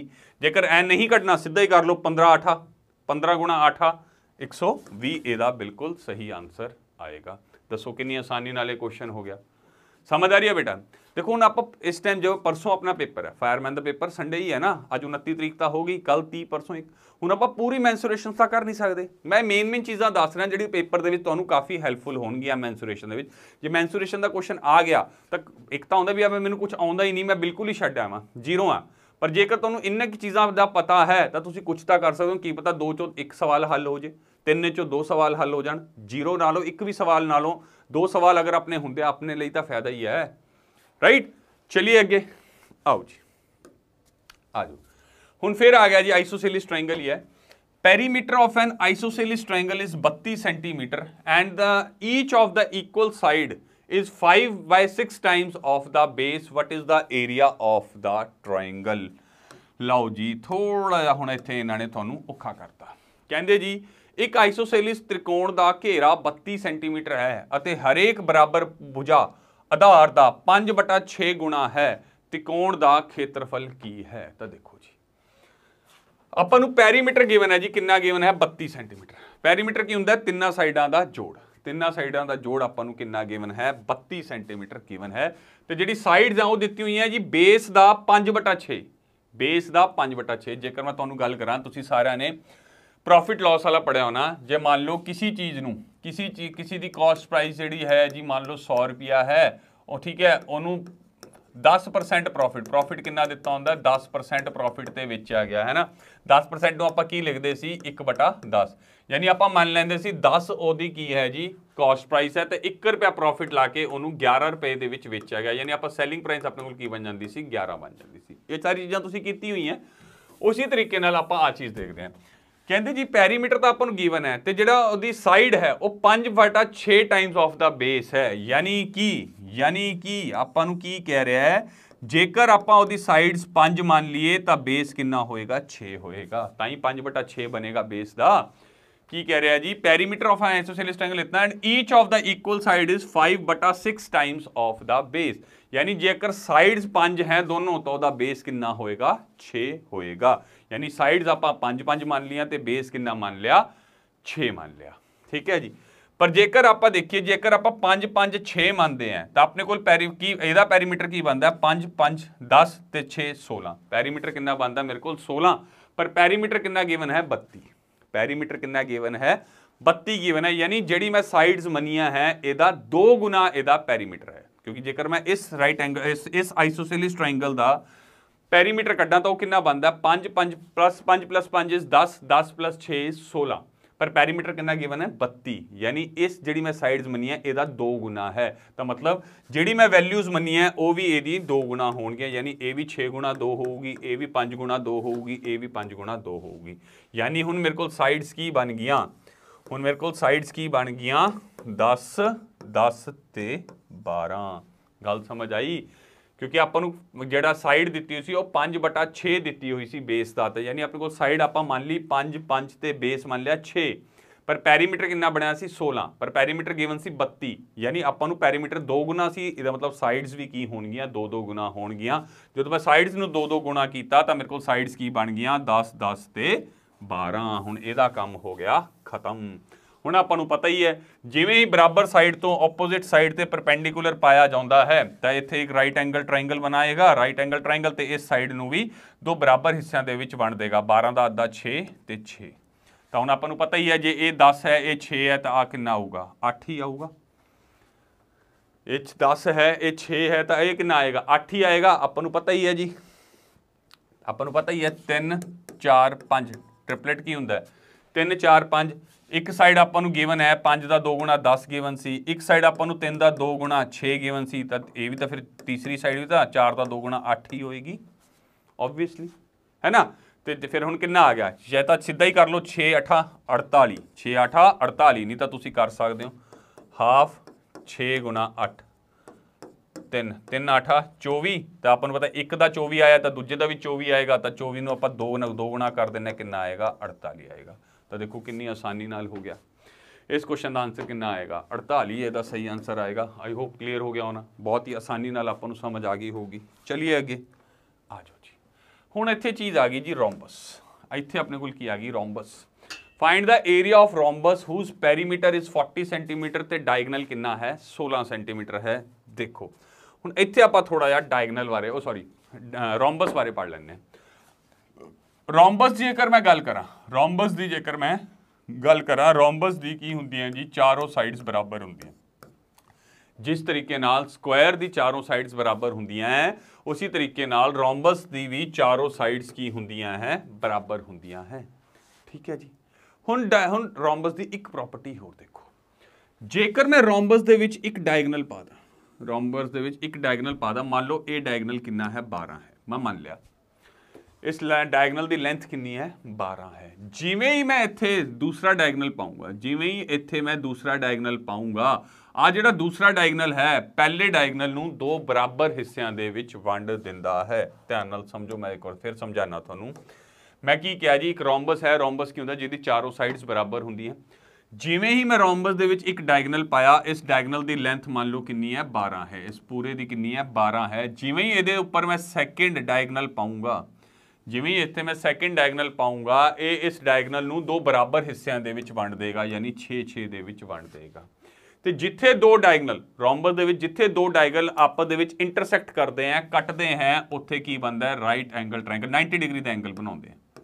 ਮੇਰੇ ਕਹਿਣ ਦਾ ਕੀ ਭਾਵ ਹੈ ਜਿੱਥੇ रोम्बस ਦੇ ਵਿੱਚ 2 ਡਾਇਗਨਲ ਆਪਸ ਦੇ ਵਿੱਚ ਕੱਟ ਕਰਦੇ ਹੈ ਉੱਥੇ ਕੀ ਬਣਾਉਂਦੇ ਆ ਰਾਈਟ ਐਂਗਲ ਬਣਾਉਂਦੇ ਆ 90 ਡਿਗਰੀ ਦਾ ਐਂਗਲ ਬਣਾਉਂਦੇ ਆ। ਯਾਨੀ ਆ ਵੀ 90 ਡਿਗਰੀ ਦਾ ਐਂਗਲ, ਆ ਵੀ 90 ਡਿਗਰੀ, ਆ ਵੀ 90 ਡਿਗਰੀ, ਆ ਵੀ 90 ਡਿਗਰੀ। ਯਾਨੀ ਕਹਿਣ ਦਾ ਭਾਵ ਹੁਣ ਦੇਖੋ ਜੀ ਇੱਕ ਤਾਂ ਆ ਰਾਈਟ ਐਂਗਲ ਟ੍ਰਾਇੰਗਲ ਬਣ ਗਿਆ, बोलो एक तो आ बन गया जिन्हों मैं रेड करता। दूसरा राइट एंगल ट्रायंगल केड़ा बन गया, दूसरा राइट एंगल ट्रायंगल एक आ बन गया जिन्हों मैं ऑरेंज करी जाना। ठीक है। तीसरा राइट एंगल ट्रायंगल केड़ा बन गया, मैं ग्रीन कर देना। तीसरा राइट एंगल ट्रायंगल आ बन गया तो चौथा राइट एंगल ट्रायंगल केड़ा बन गया, इनू आप नीला कर देना। यानी रोम्बस दे विच किन्ने राइट एंगल ट्रायंगल बनते हैं 4 राइट एंगल ट्रायंगल बनते हैं।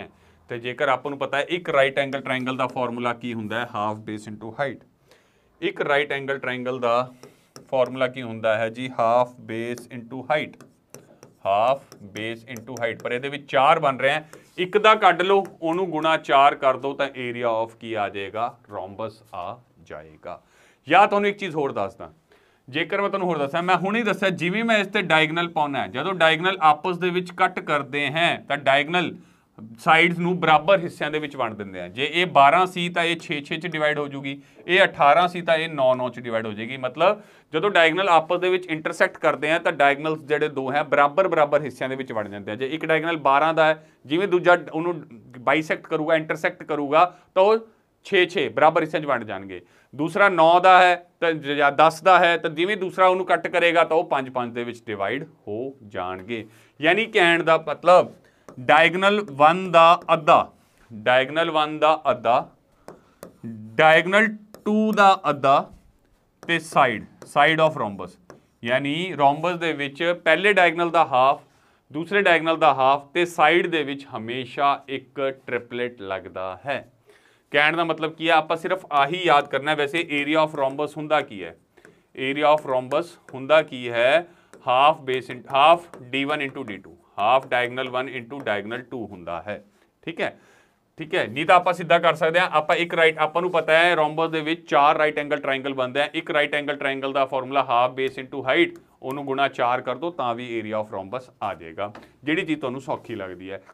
ਪਰ ਆਪਾਂ ਧਿਆਨ ਕੀ ਰੱਖਣਾ ਹੈ ਕਿ ਰੋਮਬਸ ਦੇ ਵਿੱਚ ਡਾਇਗਨਲ 1 ਦਾ ਆਧਾ, ਡਾਇਗਨਲ 2 ਦਾ ਅੱਧਾ ਤੇ ਸਾਈਡ ਦੇ ਵਿੱਚ ਹਮੇਸ਼ਾ ਇੱਕ ਟ੍ਰਿਪਲੇਟ ਲੱਗੇਗਾ। ਆਜੋ ਕਹਿੰਦੇ ਜੀ area of rhombus, sorry find the area of rhombus whose perimeter is 40, ਯਾਨੀ ਉਹਦਾ ਪੈਰੀਮੀਟਰ ਕਿੰਨਾ ਕੀਤਾ ਹੈ, 40। ਮੰਨ ਲਓ ਆ ਇੱਕ ਰੋਮਬਸ ਹੈ, ਆ ਇੱਕ ਰੋਮਬਸ ਹੈ ਜਿਹਦੀ ਚਾਰਾਂ ਸਾਈਡਾਂ ਦਾ ਜੋੜ ਕਿੰਨਾ ਹੈ, 40 ਹੈ। ਪਰ ਆਪਾਂ ਨੂੰ ਪਤਾ ਰੋਮਬਸ ਦੇ ਵਿੱਚ ਚਾਰੋਂ ਸਾਈਡ ਬਰਾਬਰ ਹੁੰਦੀਆਂ ਹੈ, ਤਾਂ ਯਾਨੀ ਆਪਾਂ 40 ਨੂੰ 4 ਨਾਲ ਡਿਵਾਈਡ ਕਰ ਦਾਂਗੇ ਤਾਂ ਇੱਕ ਸਾਈਡ ਕਿੰਨੀ ਆ ਜਾਏਗੀ, 10। ਯਾਨੀ ਆ ਵੀ 10 ਹੋਏਗੀ, ਫਿਰ ਆ ਵੀ 10 ਹੋਏਗੀ, ਆ ਵੀ 10 ਹੋਏਗੀ ਤੇ ਆ ਵੀ 10 ਹੋਏਗੀ।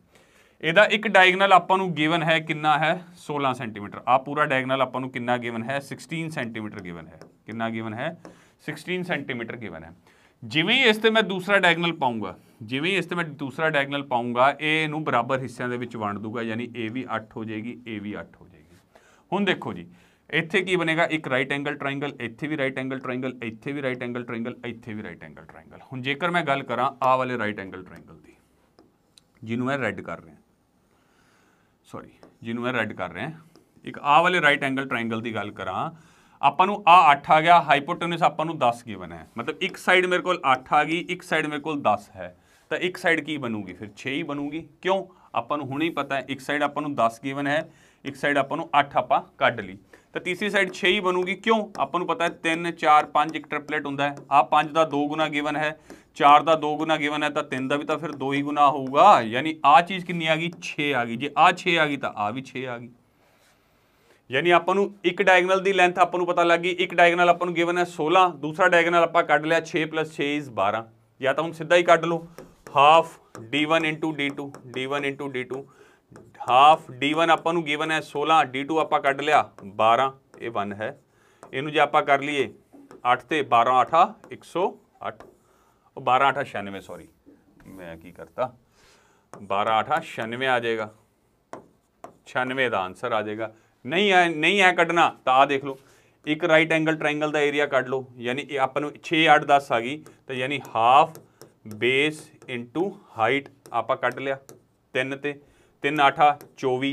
ਇਹ ਇੱਕ ਰਾਈਟ ਐਂਗਲ ਟ੍ਰਾਇੰਗਲ ਦਾ ਏਰੀਆ ਆਪਾਂ ਨੂੰ ਪਤਾ ਹੈ ਰੋਮਬਸ ਦੇ ਵਿੱਚ 4 ਰਾਈਟ ਐਂਗਲ ਟ੍ਰਾਇੰਗਲ ਬਣਦੇ ਆ, ਇਹਦਾ 4 ਗੁਣਾ ਕਰ ਦਿਓ, 24 ਚੁੱਕ 96, ਜਿਵੇਂ ਮਰਜ਼ੀ ਕੱਢ ਲਓ। ਆਈ ਗੱਲ ਸਮਝ, ਸੌਖਾ ਸੀ। ਯਾਨੀ ਮੈਨੂੰ ਕਹਿਣ ਦਾ ਭਾਵ ਕੀ ਸੀਗਾ, ਕਹਿਣ ਦਾ ਭਾਵ ਕੀ ਸੀਗਾ, ਡਾਇਗਨਲ 1 ਦਾ ਅੱਧਾ, ਡਾਇਗਨਲ 2 ਦਾ ਅੱਧਾ ਤੇ ਸਾਈਡ ਦੇ ਵਿੱਚ ਹਮੇਸ਼ਾ ਕੀ ਲੱਗੇਗਾ, ਇੱਕ ਟ੍ਰਿਪਲੇਟ ਲੱਗੇਗਾ। ਆਜੋ ਆਜੋ, find the area of rhombus whose perimeter is 68 centimetre. ਆਪਾਂ ਨੂੰ ਹੁਣ ਦਿੱਤਾ ਹੋਇਆ ਪੈਰੀਮੀਟਰ 68 ਤੇ ਇੱਕ ਉਹਦਾ ਡਾਇਗਨਲ ਦਿੱਤਾ ਹੋਇਆ ਹੈ 16 ਸੈਂਟੀਮੀਟਰ। ਆਪਾਂ ਸਿੱਧਾ ਵੀ ਕੱਢ ਸਕਦੇ ਹਾਂ। ਮੈਂ ਕੀ ਕਿਹਾ ਜੀ, ਡਾਇਗਨਲ ਦੀ ਰੋਮਬਸ ਦੀ ਪ੍ਰੋਪਰਟੀ ਕੀ ਹੁੰਦੀ ਹੈ, ਰੋਮਬਸ ਦੀ ਪ੍ਰੋਪਰਟੀ ਕੀ ਹੁੰਦੀ ਹੈ, ਡਾਇਗਨਲ 1 ਦਾ ਅੱਧਾ, ਡਾਇਗਨਲ 2 ਦਾ ਅੱਧਾ ਤੇ ਸਾਈਡ ਦੇ ਵਿੱਚ ਹਮੇਸ਼ਾ ਇੱਕ ਟ੍ਰਿਪਲੇਟ ਲੱਗਦਾ ਹੈ।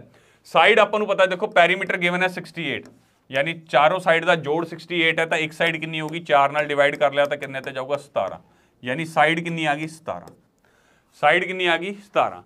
एक आपां नूं दिता होया डायगनल 1 कितना दिता होया है जी 16 सेंटीमीटर, तो उहदा अद्धा कितना हो गया 8, उहदा अद्धा कितना हो गया 8 हो गया। तो आपां नूं एक सिंपल आपां नूं पता है इको ही ट्रिपलेट है किहड़ा 8 15 17, एक चीज़ आपां नूं 8 गिवन है, एक 17 गिवन है, तो डायगनल 2 का हाफ कितना होएगा 15 होएगा, डायगनल 2 का हाफ कितना होएगा 15 ही होएगा ऑब्वियसली, 8 15 17, ठीक है जी 8 15 17।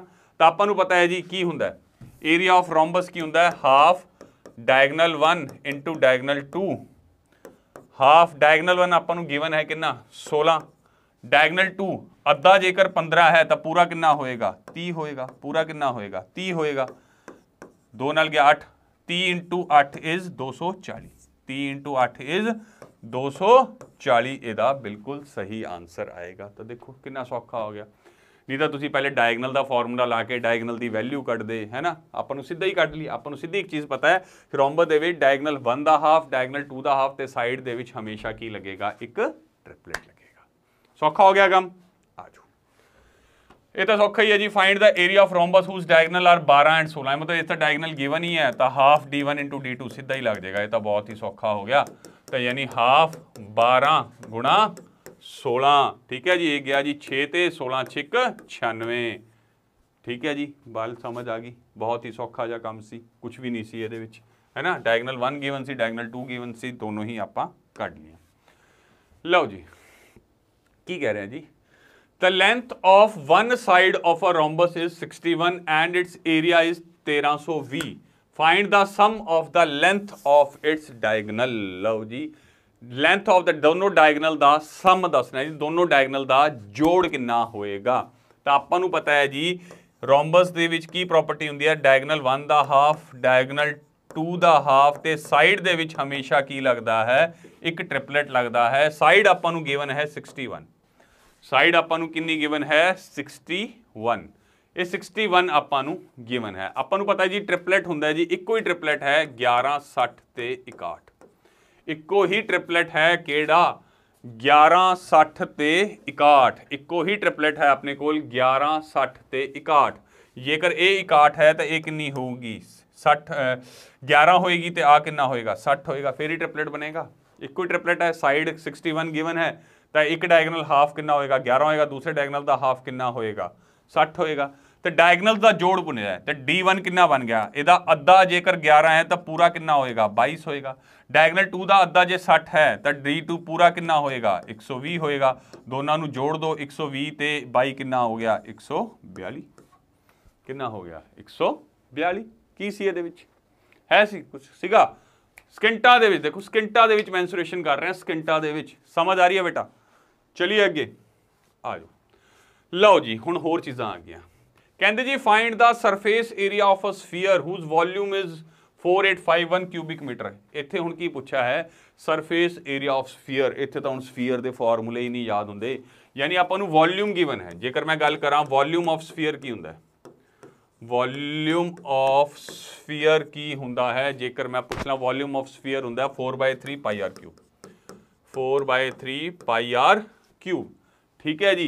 यानी आपां नूं 4/3 पाई आर क्यूब की वैल्यू गिवन है 4851। हुण इत्थों तुसीं पहले आर कड्डोगे, ऑब्वियसली इत्थों पहले आर कड्डना पऊगा, पाई की वैल्यू 22/7 है, सॉल्व करोगे टाइम लगूगा। फिर उन्होंने पूछा है जी सरफेस एरिया, जेकर मैं गल करा सरफेस एरिया की, सरफेस एरिया की हुंदा स्फीयर का, surface area of sphere formula याद है 4 पाई आर स्क्वायर हुंदा, 4 पाई आर स्क्वायर हुंदा। आ वैल्यू तुहाडे तो फाइंड करने को पूछी गई है, पहले इत्थों आर कड्डोगे फिर इत्थे आर पुट करोगे, मतलब काफ़ी टाइम लग जाएगा कैलकुलेशन, जेकर तुहाडी स्लो है ज़्यादा नहीं तो 2 मिनट तुसीं इस सवाल ते या 1 तो 1.5 मिनट तक इस सवाल ते लगा ही दोगे, है ना। पर आपां इस क्वेश्चन नूं ऑप्शनस राहीं उड़ा दांगे, आपां इन्ने फॉर्मूले लगाने ही नहीं, आपां ऑप्शनस राहीं इन्हां नूं उड़ा दांगे। बस उहदे लई तुहानूं एक चीज़ पता होनी चाहिए है, ਜਿਹੜੇ ਵੀ ਫਾਰਮੂਲੇ ਦੇ ਵਿੱਚ ਪਾਈ ਆਂਦਾ ਹੈ, ਜਿਹੜੇ ਵੀ ਫਾਰਮੂਲੇ ਦੇ ਵਿੱਚ ਕੀ ਆਂਦਾ ਹੈ ਪਾਈ ਆਂਦਾ ਹੈ, ਕੀ ਆਂਦਾ ਹੈ ਪਾਈ ਆਂਦਾ ਹੈ, ਠੀਕ ਹੈ। ਹੁਣ ਪਾਈ ਕਿਹਦੇ ਵਿੱਚ ਆਏਗਾ, ਜਿਹਦੇ ਵਿੱਚ ਸਰਕਲ ਬਣੇਗਾ, ਸਰਕਲ ਦੇ ਵਿੱਚ ਪਾਈ ਆਏਗਾ, ਸਫੀਅਰ ਦੇ ਵਿੱਚ ਵੀ ਸਰਕਲ ਬਣਦਾ ਹੈ ਤਾਂ ਇਹਦੇ ਵਿੱਚ ਵੀ ਪਾਈ ਆਏਗਾ, ਕੋਨ ਦੇ ਵਿੱਚ ਵੀ ਸਰਕਲ ਬਣਦਾ ਤਾਂ ਇਹਦੇ ਵਿੱਚ ਵੀ ਪਾਈ ਆਏਗਾ। ਠੀਕ ਹੈ ਜੀ, ਮਤਲਬ ਜਿਹਦੇ ਵਿੱਚ ਵੀ ਪਾਈ ਫਾਰਮੂਲਾ, ਪਾਈ ਜਿਹਦੇ ਵਿੱਚ ਵੀ ਸਰਕਲ ਬਣੇਗਾ ਉਹਦੇ ਵਿੱਚ ਪਾਈ ਆਏਗਾ ਹੀ ਆਏਗਾ।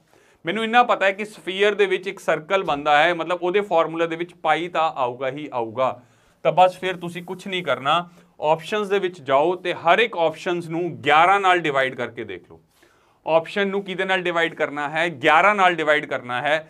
ਜਿਹੜੀ 11 ਨਾਲ ਡਿਵਾਈਡ ਹੋਗੀ ਉਹੀ ਤੁਹਾਡਾ ਆਨਸਰ ਹੈ। ਜਿਹੜੀ ਆਪਸ਼ਨ 11 ਨਾਲ ਡਿਵਾਈਡ ਹੋਗੀ ਉਹੀ ਤੁਹਾਡਾ ਆਨਸਰ ਹੈ। ਠੀਕ ਹੈ, ਹੁਣ ਤੁਸੀਂ ਕਹੋਗੇ ਸਰ ਹੋ ਸਕਦਾ ਵੀ ਮੰਨ ਲਓ ਆ ਵੈਲਿਊ ਵੀ ਨਾ ਹੋਵੇ, ਆ ਵੈਲਿਊ, ਆ ਦੋਨੋਂ ਹੀ 11 ਤੇ ਡਿਵਾਈਡ ਹੋਗੀ, ਫਿਰ ਅਸੀਂ ਕੀ ਕਰਾਂਗੇ?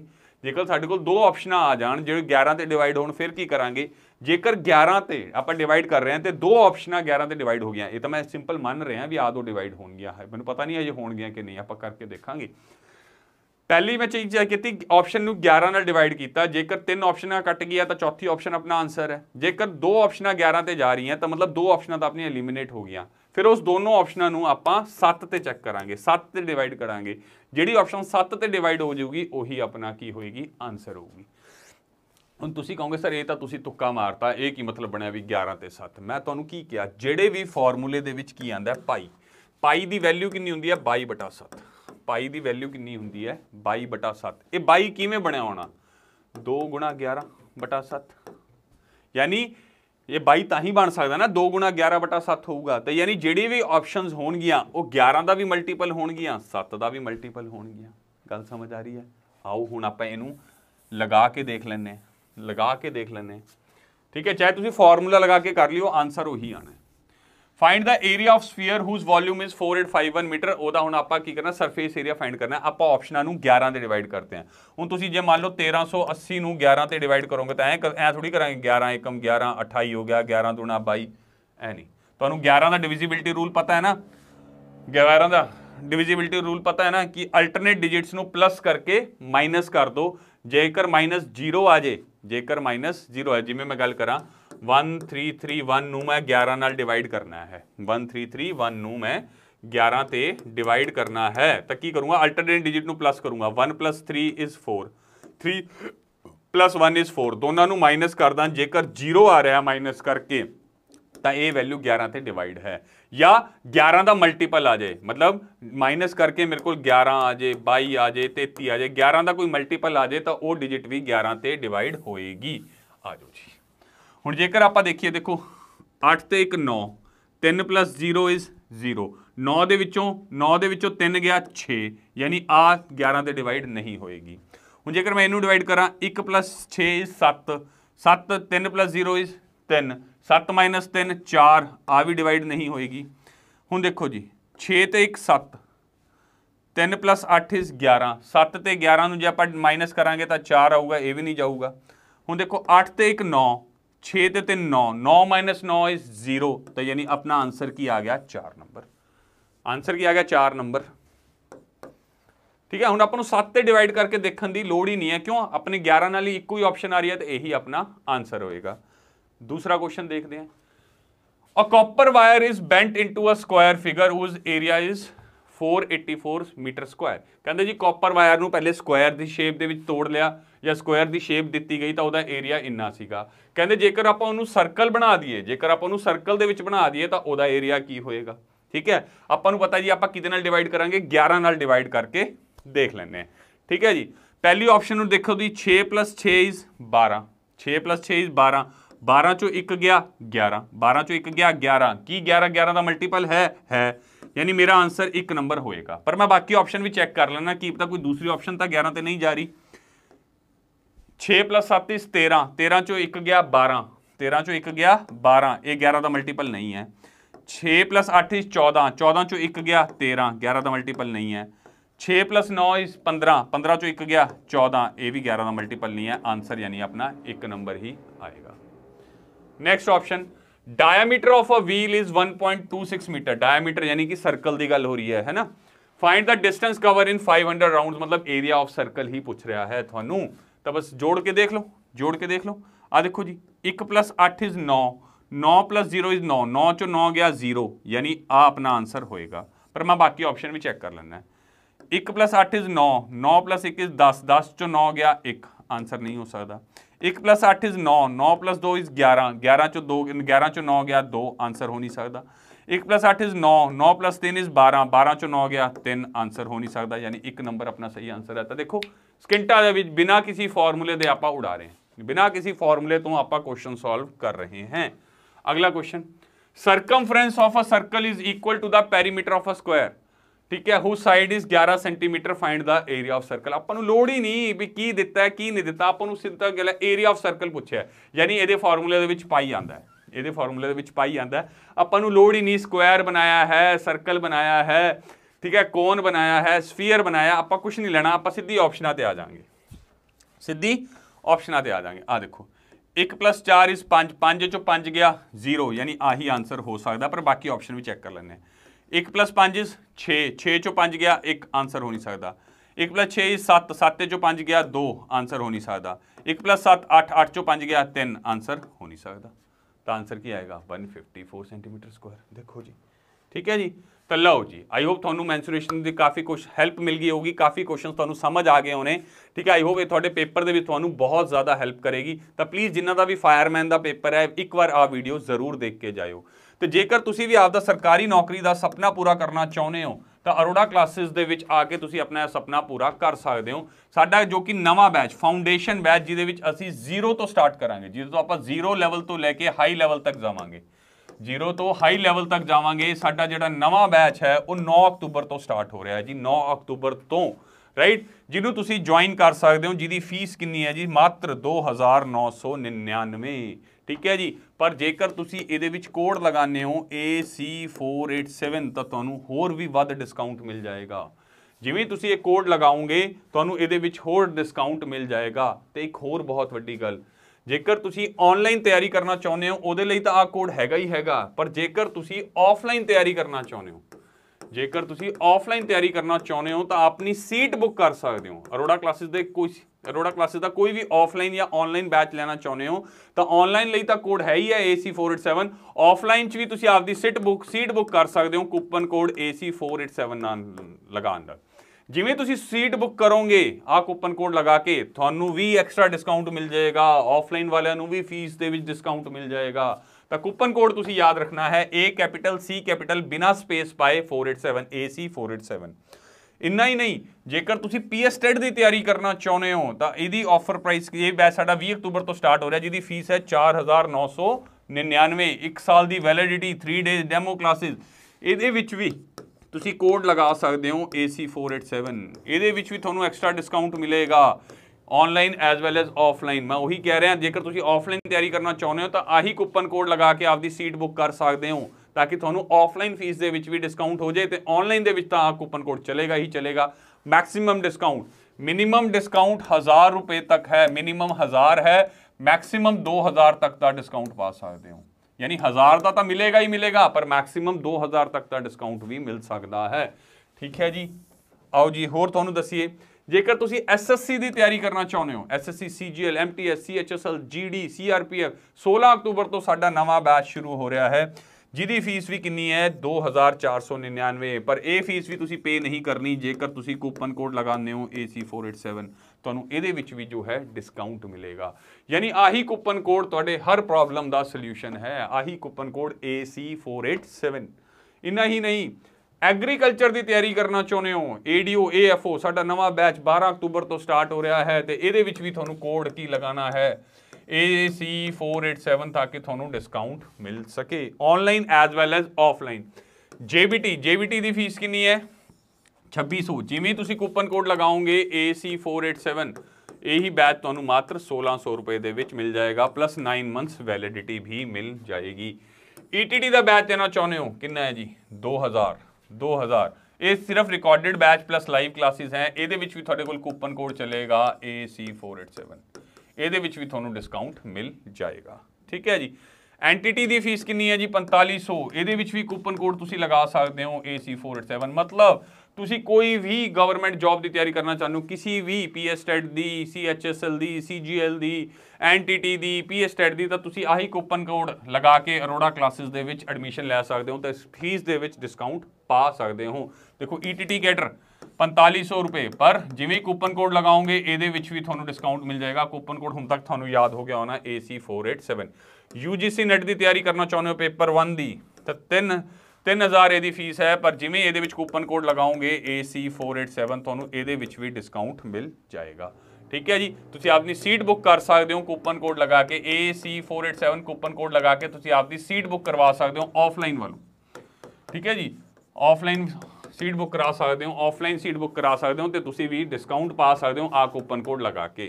राइट, कूपन कोड हुण तक तुहानूं याद हो गया होना AC487। पर उहदे लई करना की है जी, प्ले स्टोर ते जाओ, अरोड़ा क्लासेस ऐप डाउनलोड करो। जिवें ही ऐप डाउनलोड करोगे ਇੱਥੇ ਤੁਹਾਡੇ ਕੋਲ ਕੋਰਸ ਬਟਨ ਤੇ ਕਲਿੱਕ ਕਰਕੇ ਕੋਰਸ ਪਸੰਦ ਕਰ ਸਕਦੇ ਹੋ, ਵਰਨਾ ਇਸ ਟੈਕਸਟ ਬਾਕਸ ਦੇ ਵਿੱਚ ਵੀ ਲਿਖ ਸਕਦੇ ਹੋ। ਜਿਵੇਂ ਮੈਂ SSC ਦਾ ਬੈਚ ਲੈਣਾ ਤਾਂ SSC ਦਾ ਮੈਂ ਕੋਰਸ ਸਰਚ ਕਰ ਸਕਦਾ। ਜਿਵੇਂ ਸਰਚ ਕਰੋਗੇ ਇੱਥੇ ਆਏਗਾ ਹੈਵ ਅ ਕੂਪਨ ਕੋਡ, ਕਿ ਤੁਹਾਡੇ ਕੋਲ ਕੂਪਨ ਕੋਡ ਹੈ ਤੇ ਕੂਪਨ ਕੋਡ ਤੁਸੀਂ ਕੀ ਲਗਾਉਣਾ ਹੈ AC487। ਜਿਵੇਂ ਇਹ ਕੂਪਨ ਕੋਡ ਲਗਾਓਗੇ ਤੁਹਾਨੂੰ ਮੈਕਸਿਮਮ ਡਿਸਕਾਊਂਟ ਮਿਲ ਜਾਏਗਾ। ਜੇਕਰ ਤੁਸੀਂ ਆਈਫੋਨ ਯੂਜ਼ਰ ਹੋ ਤਾਂ ਤੁਸੀਂ ਡਾਊਨਲੋਡ ਕਰਨੀ ਹੈ ਮਾਈ ਇੰਸਟੀਟਿਊਟ ਐਪ। ਉਹ ਇੱਕ ORG ਕੋਡ ਮੰਗੇਗਾ ਤੇ ਤੁਸੀਂ ORG ਕੋਡ ਕੀ ਫਿਲ ਕਰੋਗੇ ARC। ਜੇ ਫਿਰ ਵੀ ਕੋਈ ਦਿੱਕਤ ਹੈ ਤਾਂ ਤੁਸੀਂ ਇਨ ਨੰਬਰਾਂ ਤੇ ਸਾਨੂੰ ਕੰਟੈਕਟ ਕਰ ਸਕਦੇ ਹੋ। आई होप ਤੁਹਾਨੂੰ ਅੱਜ ਦੀ ਕਲਾਸ ਵਧੀਆ ਲੱਗੀ ਹੋਣੀ। ਪਲੀਜ਼ ਲਾਈਕ ਸ਼ੇਅਰ ਕਮੈਂਟ ਜ਼ਰੂਰ ਕੀਜੀਏਗਾ ਤੇ ਜਿਨ੍ਹਾਂ ਦਾ ਵੀ ਫਾਇਰਮੈਨ ਦਾ ਪੇਪਰ ਹੈ ਉਹਨੂੰ ਸਾਰਿਆਂ ਨੂੰ ਆਲ ਦਾ ਬੈਸਟ। ਰੱਬ ਕਰੇ ਕਿ ਤੁਹਾਡੀ ਜੌਬ ਲੱਗ ਜੇ, ਤੁਸੀਂ ਸਾਰੇ ਤੁਹਾਡੇ ਸਾਰਿਆਂ ਦਾ ਪੇਪਰ ਕਲੀਅਰ ਹੋ ਜਾਏ। Thank you.